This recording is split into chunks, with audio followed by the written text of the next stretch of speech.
DY. Patil अभियांत्रिकी महाविद्यालय संशोधन क्षेत्रात दमदार पाऊल टाकलं असून महाविद्यालयाच्या शिक्षक आणि विद्यार्थ्यांनी केलेल्या संशोधनामुळे महाविद्यालयाला 22 पेटंट प्राप्त झाली आहेत।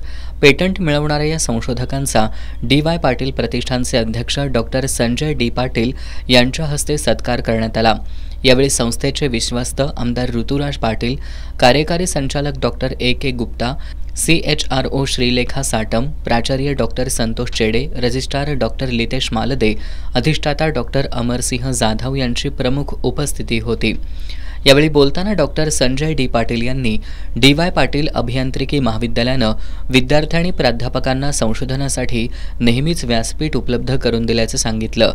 हे संशोधन समाजाभिमुख तसंच उद्योग विश्वाला उपयोगी असावं, त्याचबरोबर आंतरशाखीय संशोधनाला चालना देणारं असावं याची काळजी महाविद्यालयाचं व्यवस्थापन आणि संशोधन विभाग नेहमीच घेत असल्याचं त्यांनी सांगितलं। भविष्यामध्येही महाविद्यालय जर्नलमधील प्रकाशन, पेटंट, समाजाला उपयोगी प्रकल्प, कन्सल्टन्सी या रूपानं संशोधन क्षेत्रामध्ये घोडदौड अबाधित राखेल।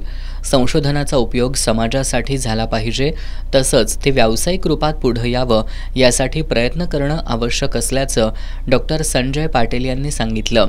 आमदार ऋतुराज पाटील यांनी उत्तम अभियंते, उत्तम नागरिक घडवताना कुशल संशोधक घडावेत यासाठी आमचा नेहमीच प्रयत्न असल्याचं सांगितलं।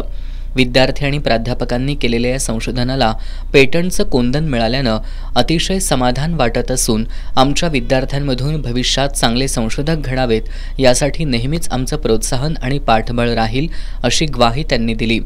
Doctor Santosh Chede, doctor Amarsinh Jadhav, doctor Sunil Raikar, doctor Manisha Bhanuse, doctor Kirti Mahajan, doctor Vinayak Pujari, doctor Ganesh Patil, doctor Shankar Kodte, Amruta Bhosale, Prakash Bagade, Pallavi Gholap, Shatakshi Kokate, doctor Supriya Patil, doctor Tanajirao Mohite Patil, doctor Prashant Jagtap, Taruna Jadhav, स्वरूप यादव, पार्थ पाटील, प्रल्हाद देशपांडे, शुभम माने यांनीही पेटंट मिळवण्यासाठी योगदान दिलं।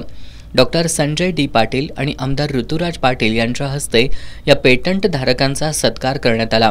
नियोजनासाठी IPR सेल समन्वयक अमृता भोसले आणि महाविद्यालयाच्या संशोधन विभागाच्या संघानं विशेष परिश्रम घेतलेत।